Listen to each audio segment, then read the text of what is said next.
ఇప్పుడు 49లో AMH test మరియు వీర్య విశ్లేషణ రూ. 999 మాత్రమే. ఐవీఎఫ్ ప్యాకేజ్పై 20,000 రూపాయలు తగ్గింపు. ఉచిత కన్సల్టేషన్, ఉచిత అల్ట్రాసౌండ్ స్కాన్. అపాయింట్మెంట్ల కొరకు సంప్రదించండి 8977738819. 49 అంటే ఆనందం, 49 అంటే సంతోషం. దాని తర్వాత అయితే ఏమైతే అడగలేదత్తమ్మా. చైన్ బ్రేస్లెట్ అయితే ఎవరు తాంపని అని అడిగితే మా వాళ్ళు కాదండి మమ్మీ. అంటే మీ ఇంటికి వచ్చాక ఎవరు అసలు? అత్తమ్మ మా అమ్మ.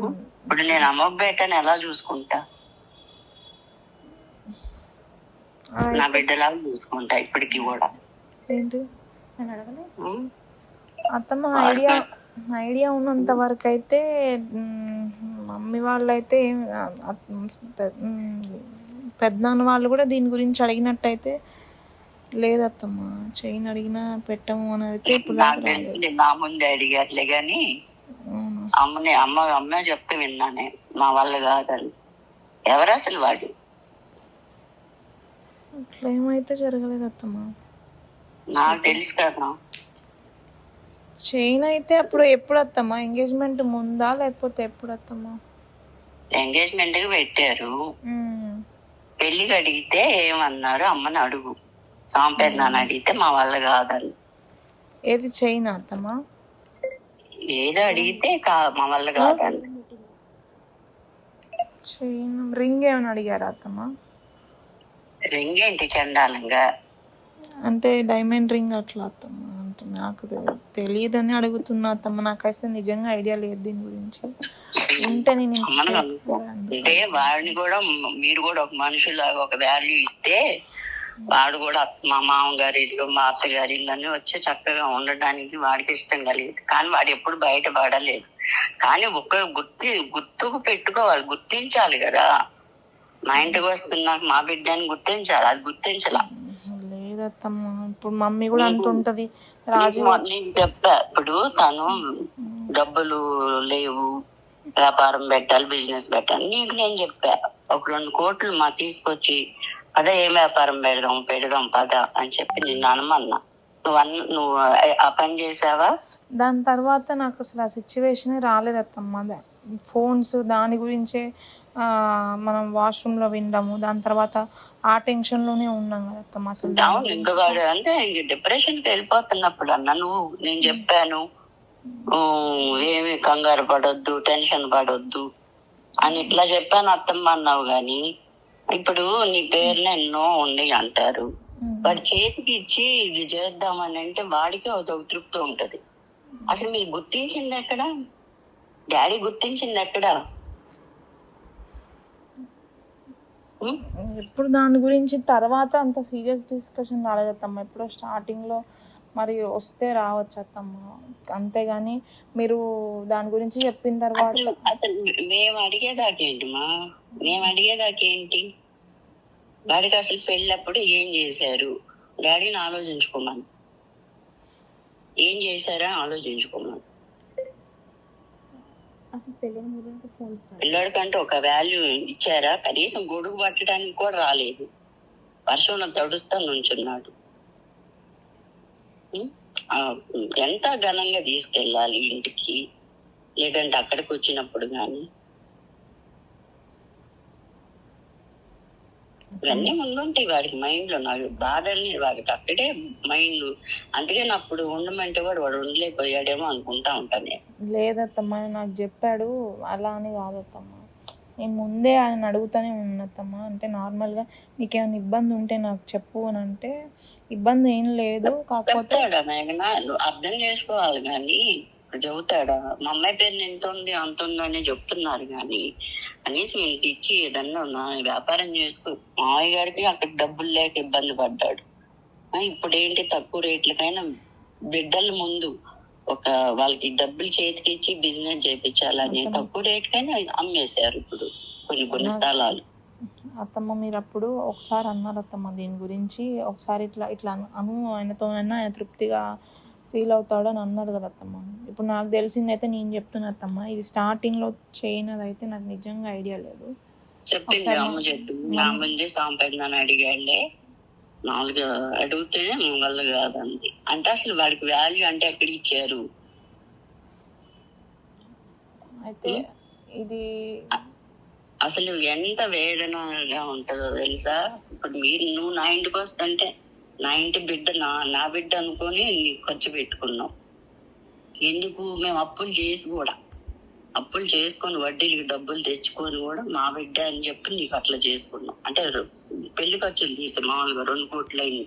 ఆ రిసెప్షన్ సంగతి పక్కన పడేసి నీవరు నీకు నేను చెప్పా, నువ్వు తెచ్చుకునేది మనకు ముఖ్యం కాదు. నువ్వు 20 తెచ్చుకుంటే అందులో 2-3 తీసేసుకో. డైమండ్ సెట్ కొనుక్కో. రేపు నీతో పాటు ఇంకో అమ్మాయి ఇంటికి వస్తుంది, చక్కగా డైమండ్ సెట్ ఒకటి కొనుక్కో. ఆ డబ్బులు వచ్చి మనకేం చేయవు. ఇప్పుడు నీ పేరున ఎన్నుండే మాకైతే తెలియదు. ఆ డబ్బులు వచ్చి మాకు ఇక్కడేం ఒరగబెట్టేది ఉండదు. కానీ నలుగురిలో ఉన్నప్పుడు ఒక ఇది మనకు కనబడాలి అంటే ఇట్లా చెయ్యమ్మని నీకు చెప్పానా? చెప్పారు అత్తమ్మ. మీరు కూడా వెంటనే కాకుండా మొన్ననే అయింది కదా పెళ్ళి, కొంచెం టైం తీసుకో, ఇప్పుడే కాదు అని అన్నారు కదా అత్తమ్మ. డైమండ్ సెట్ కొనుక్కోమని అది కుదరదు.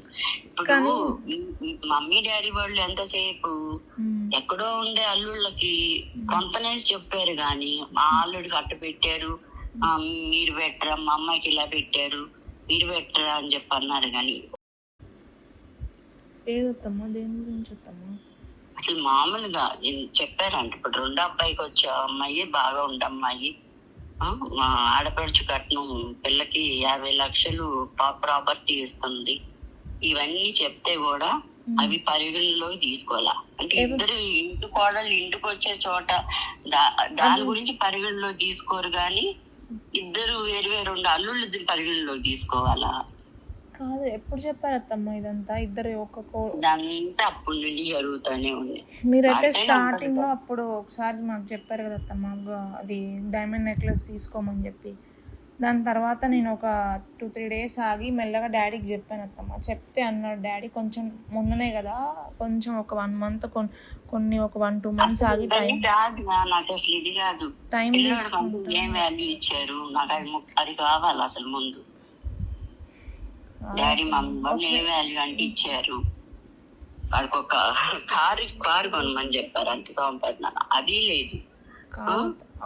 ఒక్కటత్తమ్మ, అన్నీ మెల్లమెల్లగా అవుతుంటాయి అత్తమ్మ. కాకపోతే మనం మొన్ననే కదా అత్తమ్మ ఇవన్నీ అనుకున్న తర్వాత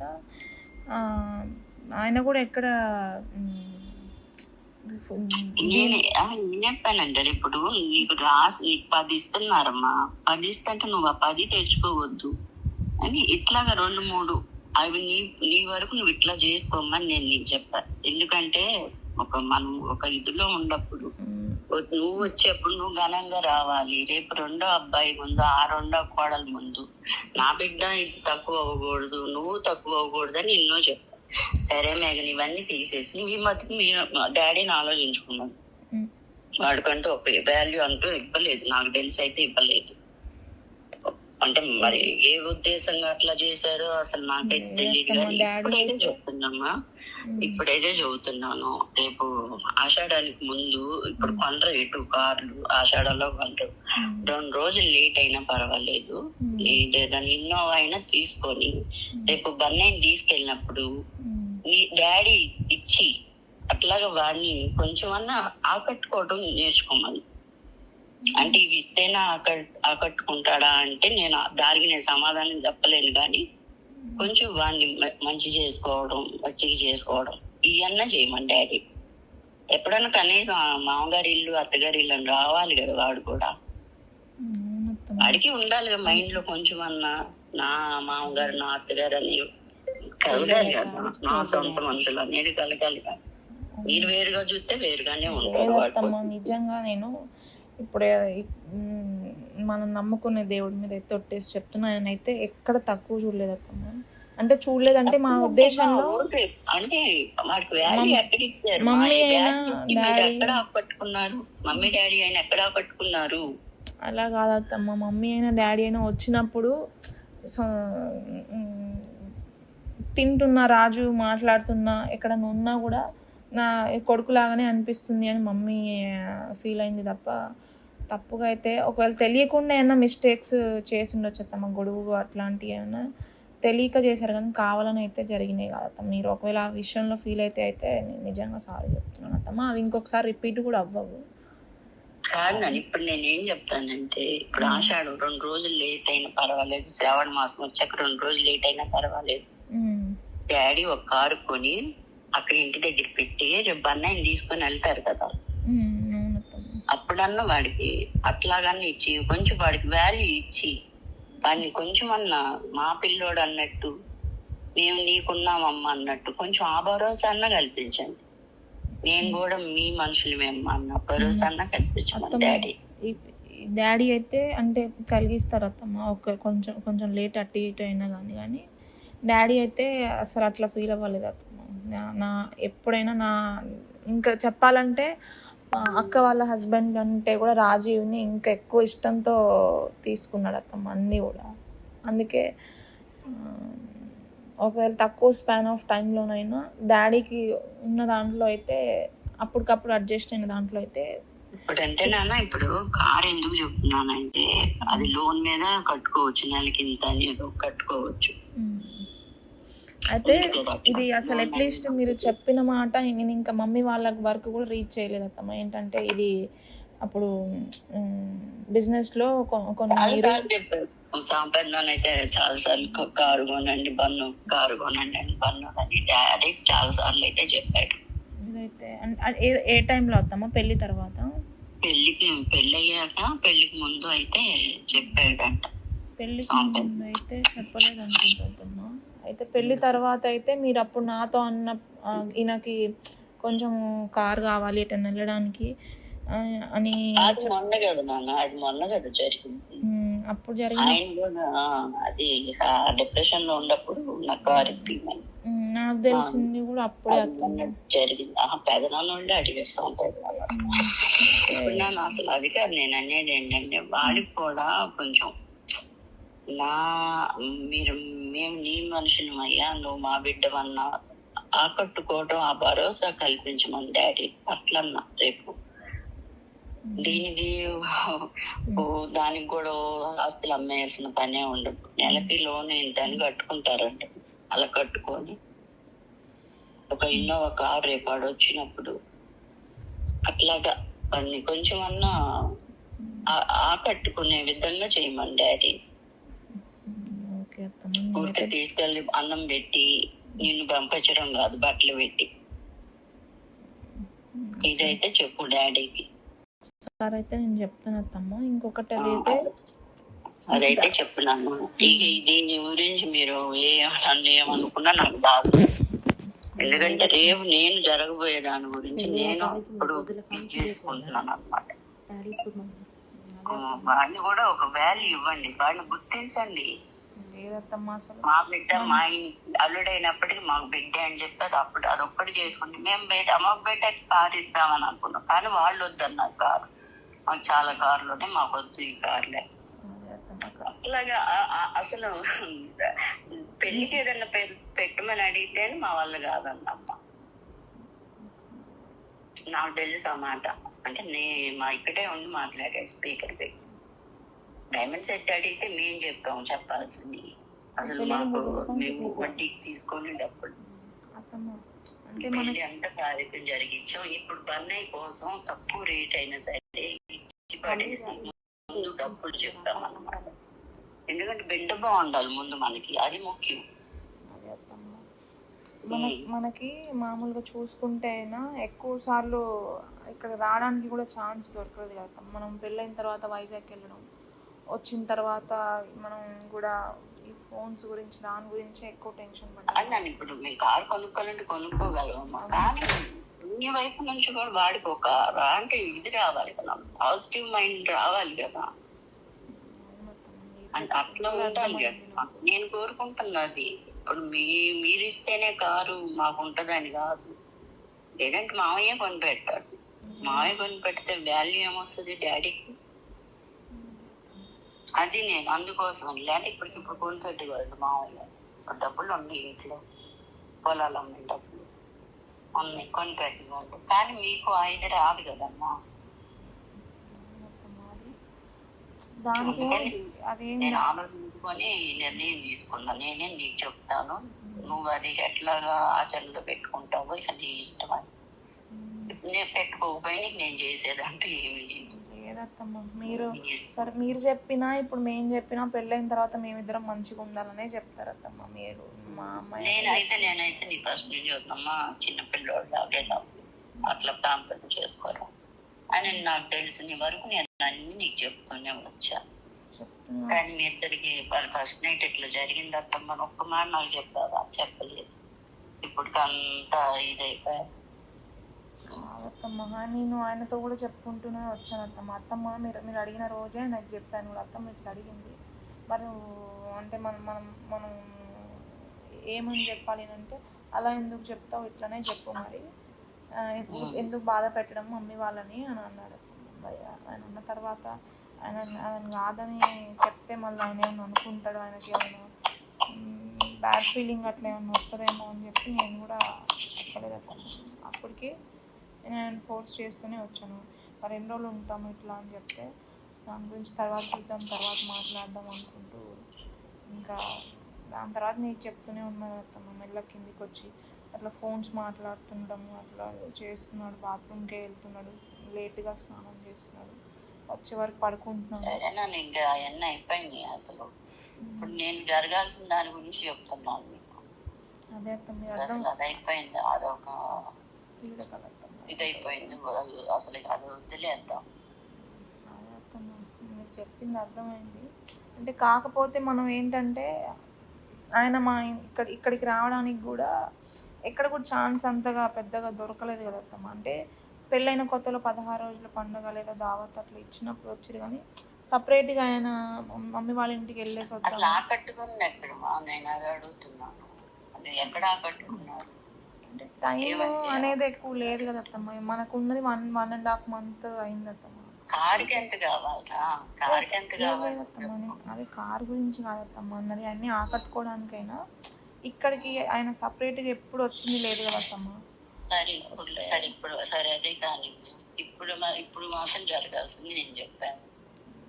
కొంచెం అది ఇది పెట్టుకోని మనసుల్లో ఇప్పుడు అట్లా చేశాడు ఇంకెట్లా చేస్తాడు ఇట్లా మైండ్ సెట్ పెట్టుకుంటే నేనే ఇంకా ఆయనతో వచ్చిన తర్వాత కూడా ఎట్లా ఉండాలనేది కూడా నేను డిసైడ్ అయ్యే వచ్చాను అత్తమ్మ. ఆయనతో పాత టాపిక్స్ అయితే తీయకూడదు, వీలైతే సరే ఆయన కోపడ్డా కూడా కొంచెం నేనే అడ్జస్ట్ అయ్యి ఆయన మాట్లాడకుండా ఫస్ట్ ఇదైతే క్లియర్ చేసుకోవాలనే ఆలోచన ఫస్ట్ నేను దాంట్లోనే ఉన్నట్టు. అలాగే ఉండు. ఇది కూడా వాడికంటూ ఒక వాల్యూ ఇచ్చి ఇది ఒకటి చేయమని డాడీ. తర్వాత ఇక డబ్బులు ఇచ్చి వ్యాపారం ఏదైనా పెట్టించుకోవాలా ఇక వద్దా అన్నది అది నీకు ఒకసారి చెప్పు. ఇక అది నీ ఇష్టం, మీ డాడీ ఇష్టం. ఇదన్నా చేయమని రేపు ఆషాఢం అయిపోయారు. ఇప్పుడు మీరు అన్నట్టు ఇప్పుడు డాడీ అయినా అన్నీ సెట్ అవుతే ఏదన్నా ఒక పొలం అన్నా తీసేసి బిజినెస్లో ఇన్వెస్ట్ చేయడానికి పెద్ద ప్రాబ్లం ఏం కాదవుతుంది. మెయిన్గా డాడీకి కానీ మమ్మీకి కానీ ఇప్పుడు ఏముందంటే మైండ్లో ఫస్ట్ వాళ్ళిద్దరూ సరిగ్గా ఉండాలి. అది ఉన్నదంటే ఇంకేదైనా చేస్తారు అత్తమ్మ. అది సెట్ అయిందంటే ఏదైనా చేయడానికి వాళ్ళు రెడీగా ఉన్నారు. మీరు అడిగినట్టు మెల్లగా టైం తీసుకొని ఏంటి బిజినెస్లో అంటే సెట్ అవ్వరని అనుకుంటున్నారా? లేదత్తమ్మ, లేదత్తమ్మ, అలా లేదు. కాకపోతే వాళ్ళకి ఆ టెన్షన్ క్లియర్ అయితే ఫస్ట్ అదే కదత్తమ్మ చాలా పెద్ద టెన్షన్. ఇది ఒక క్లియర్ అయితే వాళ్ళ మైండ్ కూడా ఫ్రీ అయిపోతుంది. సరే అవన్నీ తర్వాత చేసుకుంటారులే కానీ ఇది నేను చెప్పింది ఇప్పుడు ఇదన్నా ఆచరణలో పెట్టమని చెప్తాను. లేదంటే అది కూడా సెట్ అయ్యాక మేము ఇద్దరం సెట్ అయ్యాక చెప్తారా అంటే నేనేం చెప్పలేను, చేయలేను. లేదత్తమ్మ చెప్తాను నేను కూడా, కానీ నేను కూడా ఎంతో చెప్తున్నానండి. ఇప్పుడు నేను కొని వాడికి ఇచ్చుకోలేక కాదు, మీరంటూ వాడికంటూ ఒక వాల్యూ ఇచ్చినట్టు ఉండాలి, మీరు కూడా వాడిని ఆకట్టుకున్నట్టు ఉంటదని ఇది నేను చెప్తున్నా. ఇది డాడీ చెప్పి మరి అది ఆచరణలో పెడతావా లేదా అన్నది నీ ఇష్టం, మీ డాడీ ఇష్టం. ఎందుకంటే నేనేం చెప్పలేను. ఇంకా వీటి గురించి ఎక్కువ మాట్లాడుకోవడం కూడా అనవసరం. నాకు కూడా కొంచెము అంటే మీరు చెప్పింది అర్థమైంది కదా, నా బాధ నేను చెప్తున్నాను అంతే. కొంచెం ఈ స్ట్రెస్ అనేది నాకు ఎంత వీలైతే అంత తొందరగా నేను వచ్చిన తర్వాత క్లియర్ చేసుకుంటే బెటర్. ఎందుకంటే ఈ మెంటల్ స్ట్రెస్ నేను కూడా అస్సలు తీసుకోలేకపోతున్నా. ఆయన ఎట్లున్నాడో తెలియదు, డైవర్ట్ చేసుకుంటున్నాడో మరి ఏం చేస్తున్నాడో తెలియదు. కానీ ఫస్ట్ నుంచి అంటే నువ్వు కూడా నెగిటివ్ గా ఆలోచించగలవు, పాజిటివ్ గా ఉండు. రేపు నేను వెళ్తాను, నా భర్త నేను ఇచ్చేసుకోగలుగుతాను అన్న ఆలోచనతో ఉండు. కానీ ఇప్పుడు అక్కడ ఏం చేస్తున్నాడో, లేకపోతే అది మాట్లాడుతుందేమో. ఆయన ఇప్పుడు ప్రశాంతంగా ఉంటున్నాడు, ఫోన్ జోడులు కూడా వెళ్ళట్లే ఎక్కువ. నైట్ అంటే నువ్వు ఉంటావు రేపు వచ్చాక, ఇప్పుడైతే ప్రశాంతంగా ఉంటున్నాడు. ముందు ఇది చూడలేదు కదా, కోపంగా ఉంటే కూడా అంతకుముందు